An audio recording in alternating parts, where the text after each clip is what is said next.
ఉల్లాకు సిరగట్టి ఊళ్ళోకి వచ్చనమ్మా నాలారి పూలు పెట్టి జాతరులు తెచ్చనమ్మా తంగేడు పూలు పెట్టి రంగాణ దూకేనమ్మా ముక్కు ముక్కెర పెట్టి ముల్లోకాల నెలనమ్మా ముందార చూడంగా మున్నూరు కన్నులమ్మా ఎనకాల చూడంగా ఏనూరు కన్నులమ్మా సాధు సిద్ధులంతా సాగిల పట్టరమ్మా మహారాజు రాజులంతా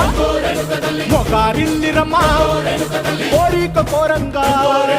రంగులు పూసినాము ఆశలు తీరంగా ఏసాలు వేసినాము నీకన్నా పెద్ద దిక్కులో కాన ఎక్కడుంది నైవేద్యం పెట్టంగా మా కాడ ఏమిటుంది మనలన్నీ అలకిచ్చి మరమీయవే తల్లి